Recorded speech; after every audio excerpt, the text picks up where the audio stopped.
So I have to admit that I am a former book snob who originally didn't get BookTok's obsession with spicy romance novels. But even while I wasn't a huge fan of them, I never felt a need to tell others what they can and cannot read. Honestly, I don't understand why so many people get so fired up and angry about what other people are reading and enjoying.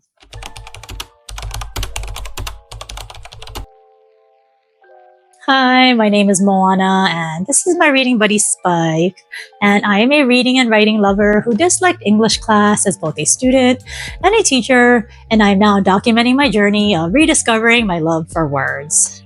Today, we're diving into a topic that's been buzzing all over Book Talk and the book community in general: the controversy around sexually explicit romance novels.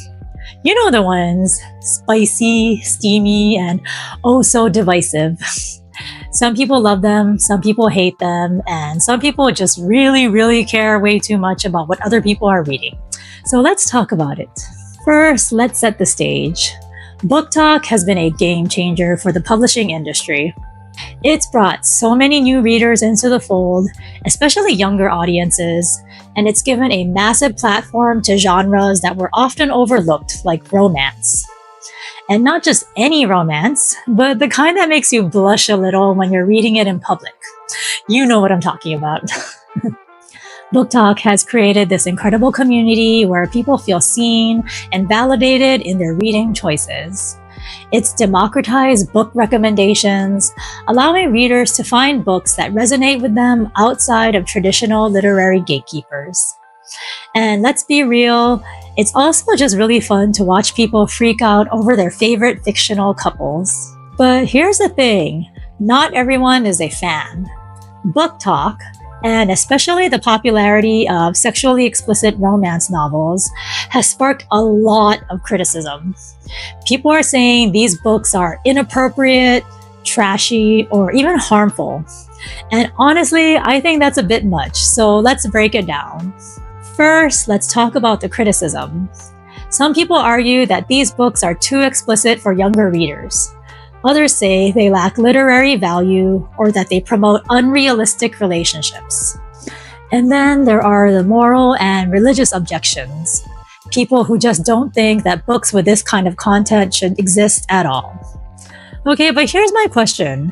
Why do people care so much about what other people are reading?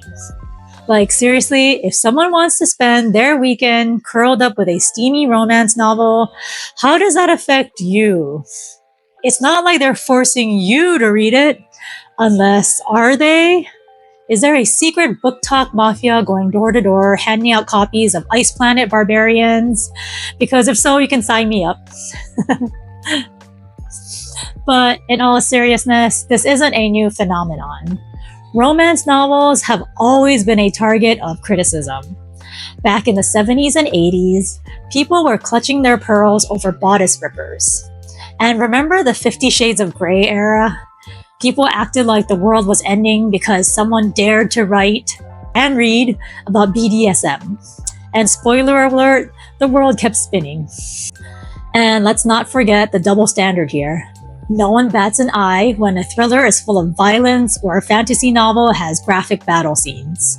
But the moment a romance novel has a steamy scene, suddenly it's trashy or unworthy. It's almost like there's a deeper societal bias against women's interests and sexuality.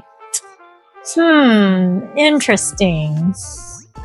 Here's the thing, these books aren't just about the spice. For a lot of readers, they're empowering. They explore themes of desire, consent, and agency in ways that resonate with people. They provide representation for marginalized voices and create spaces where readers can see themselves in stories that celebrate their sexuality. And honestly, in a world that's constantly trying to police women's bodies, that's pretty revolutionary. Plus, let's be real, sometimes you just want to read something fun and escapist. And if that happens to involve a brooding duke or an alien with six-pack abs, who am I to judge? Life is hard. Let people enjoy things. Now, I do want to address one valid concern: younger readers.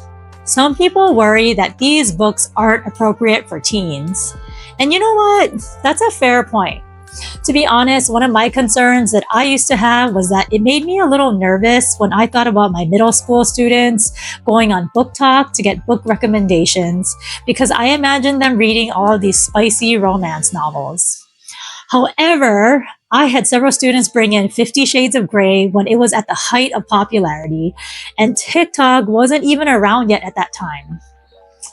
So here's the thing. It's not up to us to police what adults are reading. Instead, parents and guardians can guide younger readers towards age-appropriate content. Plus, many BookTok creators include content warnings to help readers make informed choices. It's all about balance and responsibility. Another thing that I want to address that I also mistakenly believed before is the idea that spicy romance is taking over BookTok and overshadowing other genres. First, let's state the obvious. Yes, romance novels are huge on BookTok. Books with spicy scenes, emotional drama, or swoon-worthy couples tend to go viral because they're super shareable. I mean, who doesn't love a good OMG, you have to read this moment? But here's the thing. BookTok isn't just about romance. Fantasy books like Six of Crows or The Cruel Prince all have massive followings too. And let's not forget thrillers, YA, and even literary fiction. There's a corner of BookTok for almost every genre. Plus, BookTok is a super diverse community. Creators are constantly spotlighting underrated gems, diverse authors, and books from less trendy genres. So if you're not into romance, don't worry. There's still plenty of love for other types of books. That said, it's true that romance gets a lot of attention. And honestly, that's not just a BookTok thing. Romance has always been one of the most popular genres. BookTok is just reflecting what readers already love. So is BookTok overshadowing other genres? I'd say it's more about what you engage with. The algorithm shows you what you interact with, so if you're all about romance, that's what you'll see. But if you dig a little deeper, you'll find amazing recommendations for every kind of reader. I remember watching a video from Jack Edwards where he defended BookTok and said something like, if you're not seeing the genres that you want to see on BookTok, you're not curating your feed properly since your FYP is for you and shows you what you want. And so at first, I was pretty annoyed because as an Asian American woman, I felt like I wasn't seeing enough representation for people like me, but I eventually realized that he was right. If I look for the type of books that I want to see, they are out there on BookTok. In all honesty, it might be thanks to platforms like BookTok, Bookstagram, and BookTube that I'm getting a chance to see more books that I love, such as those written by Asian authors. So in the end, I'm learning that BookTok is what you make of it. Whether you're here for the spicy romance, epic fantasy, or hidden gems, there's a place for you. At the end of the day, this isn't just about romance novels. It's about the right to read whatever you want without judgment or censorship. We're living in a time when people are trying to control and police so many aspects of our lives. What we read, what we watch, and what we believe.